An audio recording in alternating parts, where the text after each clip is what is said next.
Hey everyone, awesome guest today. Look at him. It's your boy, Eryk Anders. Eryk, man, how you doing? Hey, I'm doing good. And yourself? Pretty good, man. Thank you for joining. Appreciate it. I know you got a lot on your schedule, which we'll get into, but you just mentioned you finished a workout. What were you hitting today? Today was leg day, man. The most dreaded day of all. Sorry to hear that, bro. My legs are still hurting from Monday. So, so as I mentioned, busy man. I think you even have an event tomorrow, correct? B2 Fighting Series 173? No, I had to A grappling event. I had to drop that one. I can't be two places at once. I got, that one's in Orange Beach, and then Saturday morning I have to be in Scottsboro, Alabama, which is at the other side of the state. So, I had to kind of choose between which one to go to, and it's an autograph signing, so a lot less chance of injury, probably make a little bit more money, and a lot easier on my body. I get a rest day, so Yes, sir. I decided to go with the signing instead of the grappling. Hey man, that's cool. Fans aren't going to complain there. They'll get the autographs, so that's awesome.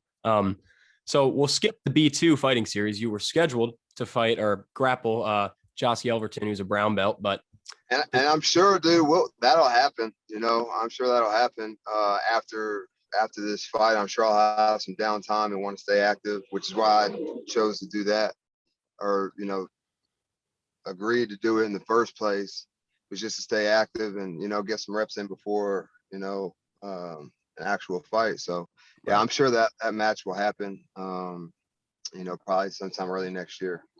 Cool, awesome, looking forward to it. So next week, are you still planning on doing Fury 5? Oh yeah, I'm there. Awesome. Yeah, that's gonna be a good one. Against a UFC current UFC middleweight. I like Andre the rule Petroski. set. Yeah, I like the rule set a lot better. There's no leg attack, so again, like for me, these are just reps, and it's fun. I love grappling. It's fun, but I don't want to get hurt. Just grappling, and then I can't fight, and I miss out on my main income. So right. I think it'd just be fun. Go out there, nice, good competition. College wrestler. Submitted that Maximo, whatever. Nate Diaz's boy, yeah. Yeah, who's also like a pretty good wrestler. So, he's got submission skills. He can obviously wrestle and grapple, and it should be fun. Yeah, man. So, Fury 5 Pro Grappling, August 20. Is that August 26th or 7th? That's August 27th in Philadelphia. Yeah. August 26th. They have a fight card the night before. So what? Yeah. Just like I have to go. Yeah, with all the Philly guys, I've been interviewing them. Some definitely good names in the card. Check it out. So, dude, they come to Tunica, Mississippi a lot, and they had Torres. I can't remember his first name. Eddie Torres. Yeah, I thought that he was like Hispanic, but I guess he's Italian. Or he's pretty dark. I can't remember. His name's like the Italian Warrior or something like that.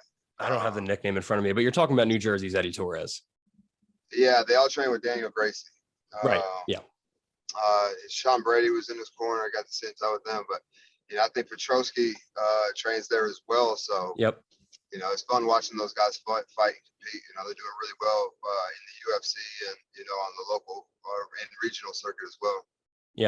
Yeah, they're a great gym. They're 15-0 in the UFC with oh wow. Yeah, Brady, Petroski, Jeremiah Wells, and Pat Sabatini. Yeah, dude, I watched Sabatini kill a dude in Mississippi. The dude literally died in the Are you speaking that Sabatini actually killed a man in the octagon or close to it? Yeah, no, he died, and then they brought him back to life.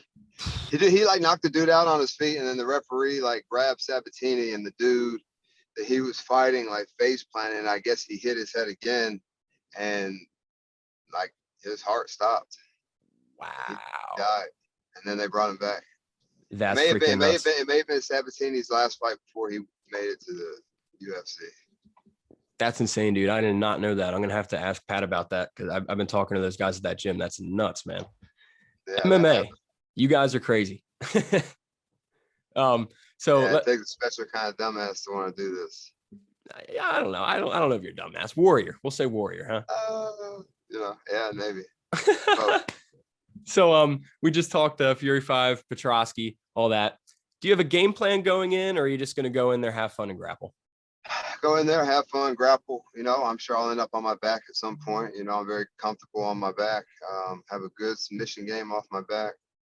I think my grappling is like super underrated because I don't do it much in fighting because I like to throw hands, Yeah, and sure.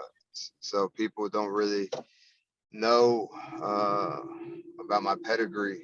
I'm not like a college wrestler or nothing like that, but I am a world champion at the purple belt level. I'm just a brown belt. So, it wasn't too long ago that, I was winning worlds. So it's not like I'm a slouch, so Yeah. I just, really haven't had a chance to demonstrate the grappling aspect of my game. Yeah, I'm fighting Kyle Daukaus. He's a Philly guy. I don't know if Philly makes him any other way, so I'm sure I'll have my hands full. I would imagine, I haven't really watched too much film yet, but I would imagine that he's going to try and grapple. I know he's got some submissions. They call him the Dark Knight. It's probably a reason for that. And yeah, I think, he got his face broke against Roman. So I think when guys get injuries like that, it kind of makes them hesitant to want to get punched in the face again, So I guess he got kneed, but I would imagine that, he's going to try and, take me down, and submit me or put me up against the cage and hold me there. So I don't think it's anything I haven't seen before. I think the people I've fought versus the people he's fought, my strength of schedule is way, way higher than his, way better or whatever. And yeah, so like I said, he's game. I'm sure he'll come forward throwing and try and take me down, and we'll see how it goes. Yes, sir. Yeah, he's definitely a clinch heavy fighter. So get ready to kick yourself off that cage. But I think you got it, man. I think you got it. And that's me saying that against a Philly guy. I'm a big bettor. So Yeah. money's gonna be on you here again, brother. I know if you bet, you got to bet with your brain, not with your heart. So I'm sure your heart says Philly, but your brain says your boy. So I mean, honestly, dude, I've been watching you fight a lot longer than I've been watching Daukaus fight. So my heart's with you too. Oh man, I appreciate it, man. Making me blush. Got you, bro. No problem. So how did this fight come to be? Was this just like management? Did you guys chirp back and forth at all? Not really. I don't know Kyle, never met him, never seen him, never. Obviously I watch him fight, dude. I'm not gonna be like these guys who are like, oh, I don't know who that is. Like I know who Kyle Daukaus is. I watch fighting. I'm a fan of fighting. So yeah, him and his brother. I like both their styles. So I just don't say no. They ask me if I want to fight whoever. The answer is always yes, as long as the date. Like just give me time to train, give me time to cut weight, give me time to do everything the right way, and I'll show up. Yes, sir. So how have you started training camp yet for this? Or are you going to be a Spartan for this camp? No, I'm going to fight ready. Probably like September 25th. Or somewhere in that time frame. So, I'm gonna do this grappling tournament next week, then Worlds for Jiu-Jitsu next week or the week after that. Really kind of amp up my training, and then kind of get in shape before I go to get in fight shape and prepare for Kyle in late September, early October. Yeah, man. So you mentioned you got Fury 5, you got Worlds coming up. Is there any specific reason for taking on all these grappling events? Is it to prepare for Kyle? Is it just kind of to have fun, to Man, diversify just to yourself? have fun, man. Man, I haven't fought since May, Yeah. so it's been a while. I guess December, it's been like 7 months or something like that, and that's a super long layover for me. So I think it's just like imperative to like stay active and keep doing stuff just to kind of keep that game speed and reaction time up. Because I think when people take a long layoff, they're probably not training as hard. I think your reaction time is the first thing that dwindles. So, and I need to go out there, compete at a high level, high pace, where guys are really trying to, not, I'm not getting hit, but, at the same time, they're trying to break my arm. They're trying to choke me. They're trying to win too. They're competitors. So, I think it's imperative just to like kind of keep things moving, Yeah, man, totally. I think being active is super important in MMA, especially like compared to any other sport. you had lingering neck issues for a while, right? And I think this is awesome. You did stem cell therapy for it. I just kind of want to ask, how is that like held up now? Is that still, is your neck fine? Was that Dude, describe that yeah, no, process a little? my neck is great. I had like 3 bulging discs in my neck. And just like if you wrestle or if you've ever wrestled, you know that that is an issue Yeah. because, you do a lot. You steer the body with your head, especially I'm like a double A guy. So, it's Right like from a the football outside. tackle. Yeah, or just like, forehead to sternum kind of thing. Right. But Yeah. every time, like, but then they also, when they fight off, they try to manipulate your head. And dude, it hurt all the time. Like I go to sleep and like wake up in the middle of the night with my fingers numb and tingling, and it just sucked. And so I kind of got away from the wrestling and grappling because I was like, dude, the shit hurts. I don't want to do it.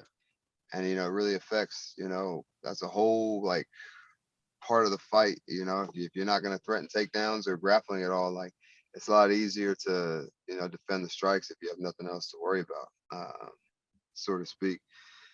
So I just want to be like more well-rounded. So I got the opportunity to go out there to Tijuana to Cellular Performance Institute and do the stem cells.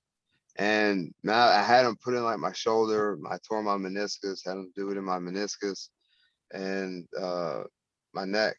And dude, at all the places that they injected stem cells, my neck, they had the best results. Like Wow. it was even to the point where I couldn't like turn my neck over my right shoulder like this, but now like I can look all the way around, and I don't have the numbness in my fingers and stuff when I go to sleep, and it's just been great. Like I can do all that stuff with my neck again. It doesn't creak, crack, or pop anymore. Yeah. And I have full range of motion. There's nothing that I do with my neck that hurts anymore or with my head. So yeah, it's great.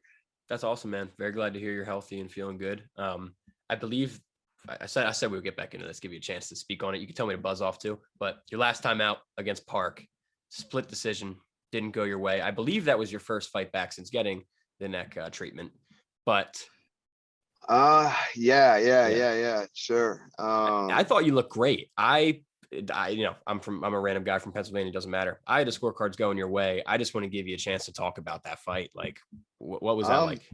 Dude, I haven't rewatched it or anything. But like, I don't know. Sometimes if you look at the one guy's face after a fight and then you look at the other guy's face, yeah, and, that's not always like a good indicator. But I think like a good indicator, especially between the fighters who thinks won or lost, is before they read the scorecards. One guy's got his head up and like, he thinks he won. The other guy's got his head down. He thinks he lost. And then they read the scorecards and then like their demeanor changes. it's like, So I'm just like, man, even that motherfucker thought he lost. His coach hit me in my DMs, said that he thought he lost. He hit me in my DMs. I think I won. I think the only like competitive round or like close round was the 3rd round. And that's the hardest he fought the whole fight, was the 3rd round. So let's just say like you give him that round, which I'm still not even sure that you do. I won the first 2 rounds, even if I don't like finish the takedown, if I'm initiating the takedown or holding you against the cage and striking against the cage and you're not doing anything, I'm winning. What is the difference? I don't know, but in my opinion, like if I'm holding you against the cage, what's the difference in that than me finishing the takedown and holding you on your back and you can't get up?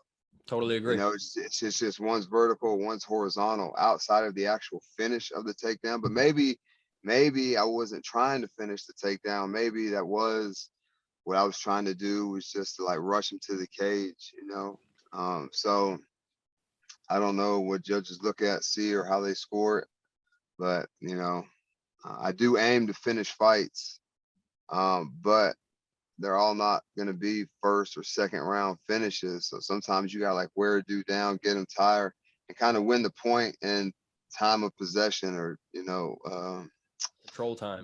control time game. These are all like part of the criteria to how they should be judged anyways. So I don't know, dude.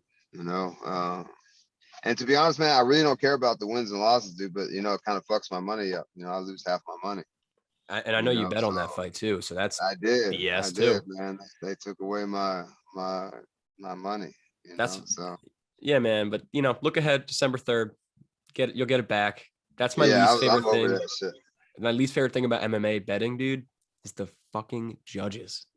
Like, Yeah, but that I like the small cage, dude. I like the Apex. I think we're fighting in the Apex. yeah, It kind of puts you on top of each other, and it makes the fight happen more.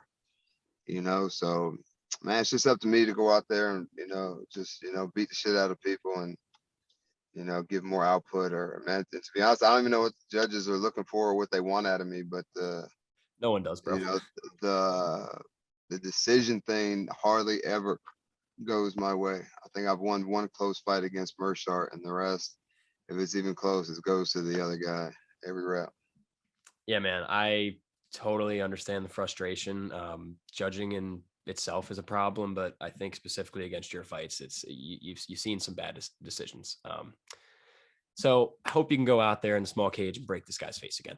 Man, I'm trying, dude. I promise you, I'm going to try. So almost done here. I got a few left for you. We're talking about betting. I want to ask you, you do bet a little bit. Do you have any advice for people that, I guess for the next fight specifically, the lines aren't out yet, but what do you say to people that are going to bet on you? Bet on me? Dude, I don't know. I just outside of a submission, I don't see how that Daukaus is going to beat me. It's not like he's a super high output guy. He tends to slow down during fights, and this is just me going off memory. I haven't studied him yet. I don't know how many decisions did he beat. No, Phil Hawes beat him, right? Yes. Yeah. I'm not sure if he might be in the same boat as me, man. The decisions just might be for him, but with his Dars and Anaconda game, choking, his submission game. I wouldn't even say all submissions, just chokes, Darce's, and if you have a good Dars, chances are you probably have a good guillotine and Anaconda too. So right. I'd say I guess his front chokes are probably pretty good. He seems like a long, skinny dude. I think he's 6'3". Yeah, he's long. So he's got those long arms.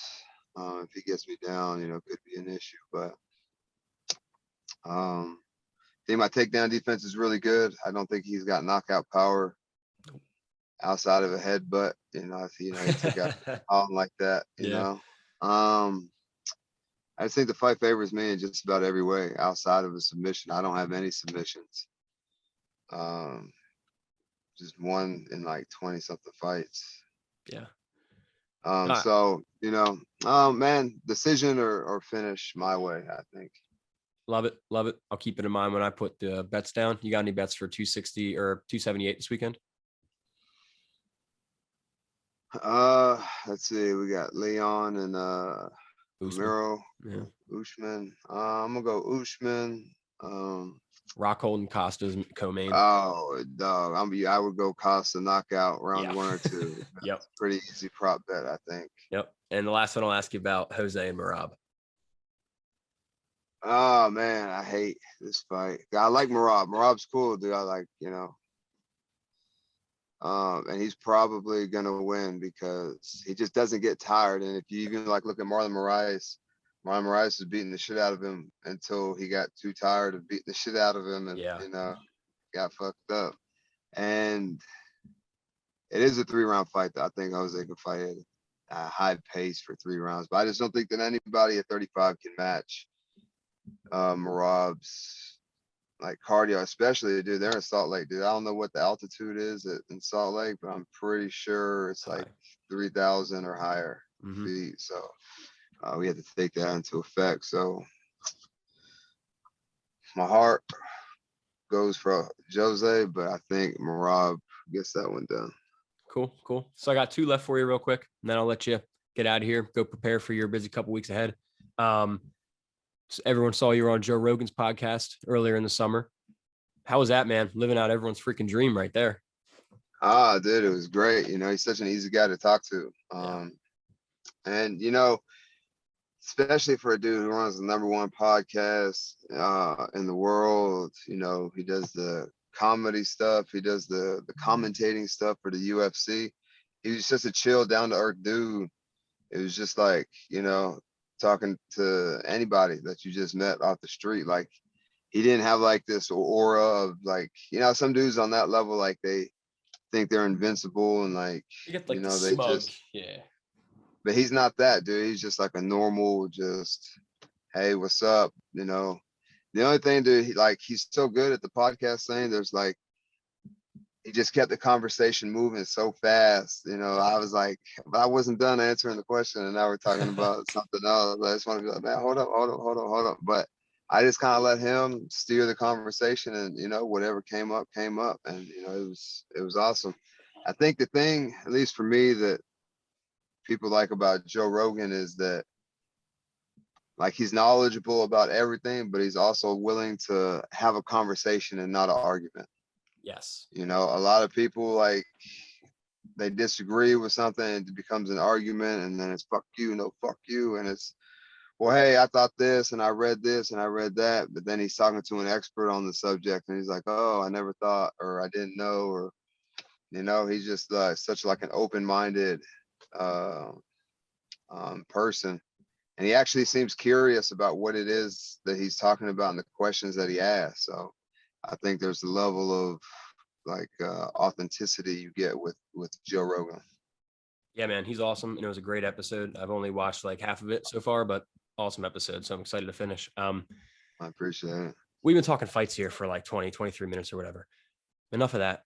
Let me just ask you about yourself, dude. For those who don't follow your Instagram or follow you, tell me about Eryk the person. Like, what are some of your interests, hobbies, things you do that aren't fighting and training?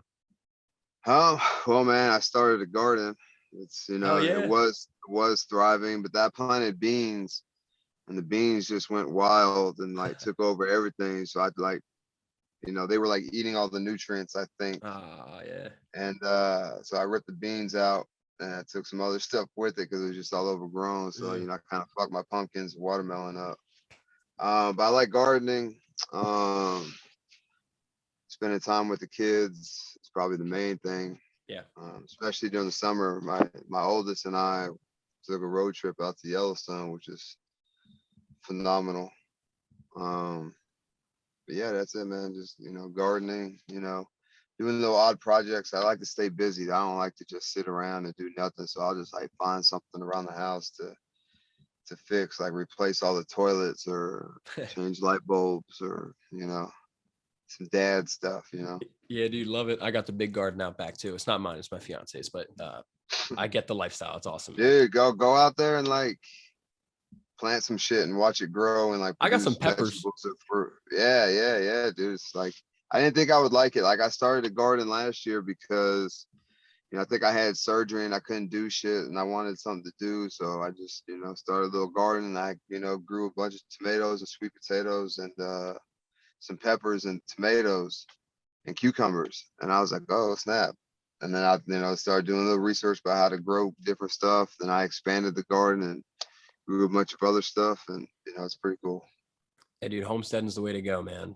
Not a fan of supermarkets. I wish I could grow it all up back. So before we get out of here, I just want to give you the opportunity. Is there anything you'd like to say to your friends, family, supporters, fans? The mic is yours. Man, you know, just I appreciate all the love and support that, you know, everybody throws my way. You know, it really does mean a lot.